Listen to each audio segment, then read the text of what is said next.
Bienvenidos a esta semana de Teoría General de los Contratos a la Universidad Unilíder Academia en su plataforma interactiva.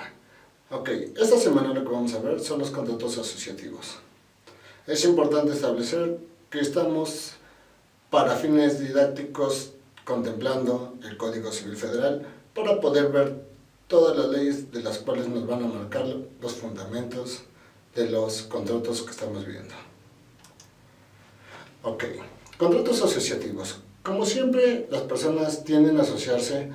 Aquí en el mismo Código Civil Federal nos va a marcar una serie de situaciones para el cual podemos crear contratos en la cual se asocian dos personas o más para crear, al final de cuentas, obligaciones y derechos. Es importante establecer que en otras materias también existen los contratos asociativos, como es la materia mercantil en sus sociedades mercantiles. Es importante que establezcan que los contratos que vamos a ver acá son de índole civil, por lo cual están como tal contemplados en nuestro Código Civil Federal. También en los códigos civiles locales, porque al final de cuentas cada localidad tiene la obligación de, como tal, establecer sus leyes para estos fines. Perfecto. Pero, ¿qué son los contratos asociativos? La asociación y la sociedad civil son personas morales. La razón o justificación de esta es la imposibilidad de que el individuo aislado pueda realizar empresas de gran trascendencia, que requiere la participación de varias personas físicas para la consecución del fin propuesto. Ok, aquí que nos vamos a referir, que nos va a legislar, bueno, el legislador lo que quiso dar a entender es que se dan este tipo de contratos para la unión de dos o más personas, de los cuales su finalidad sea, al final de cuentas, no hacer grandes corporativos o grandes empresas en los cuales se vaya a marcar una situación de la cual sean para grandes aperturas comerciales. Ok, es importante establecer que aquí lo que va a contemplar como tal, dentro de los contratos asociativos tenemos tres en específico los que vamos a establecer: el contrato de asociación civil, el contrato de sociedad civil y el contrato de parcería rural. Ok, ¿a qué nos vamos a referir a ellos? En el contrato de asociación civil vamos a ver que existe un fin preponderantemente económico. En el contrato de sociedad civil como tal no existe, y en el contrato de parcería rural va a existir la colaboración de dos o más personas como tal para explotar ya sea las tierras o el ganado que derivan del mismo. En nuestro artículo 2670 del Código Civil Federal nos establece que cuando varios individuos convinieren en reunirse de manera que no sea enteramente transitoria para realizar un fin común, que no esté prohibido por la ley y que no tenga carácter preponderantemente económico, constituyen una asociación. ¿A qué se refiere esto? Ok, que no solamente se van a asociar para un momento dado y extinguirse en ese momento, sino directamente se van a unir para llevar o realizar cierta actividad en un determinado tiempo a largo plazo. Perfecto. Y nos habla que al final de cuentas que no tenga carácter preponderantemente económico. ¿A qué nos referimos? Que aunque nos va a marcar que realmente no nace para hacer actividades económicas, sí puede llegar a hacerlas.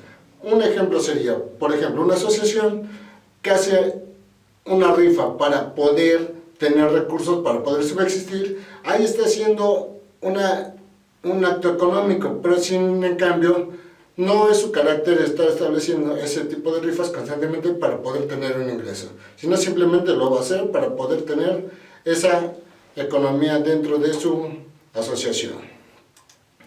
Contrato de sociedad civil.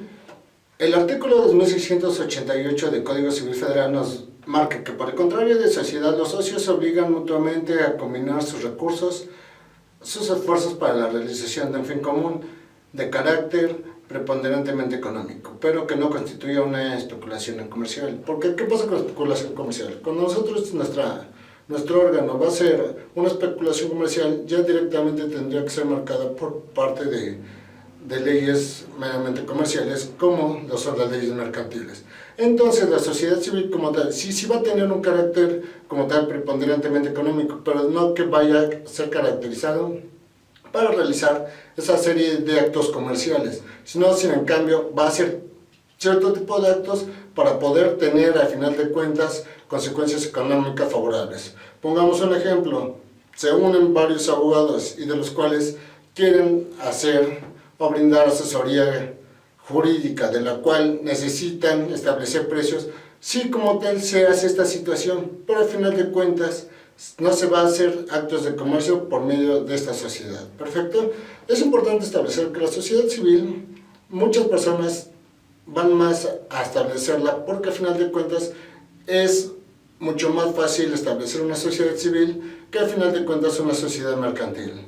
La característica que va a denominar a la asociación a la sociedad civil son esas siglas, por ejemplo, AC, Asociación Civil, y Sociedad Civil, por lo cual sí está o sí nace como tal una persona jurídica. Muchas veces hemos escuchado que no dan el nacimiento a una persona jurídica, más sin en cambio se debe registrar ese nombre como tal para dar el nacimiento de ella. Por ejemplo, una idea podría ser, por ejemplo, Unilíder SC, ¿no? Que sería sociedad civil, en la cual haría, a final de cuentas, muchas situaciones para dar, por ejemplo, cursos de carácter preponderantemente económico, más sin en cambio no se va a ir por ese tipo de lado de especulación comercial. Ok, y por último vamos a ver los contratos de parcería rural, en la cual tenemos agrícola y ganado. ¿Aquí a qué se refiere?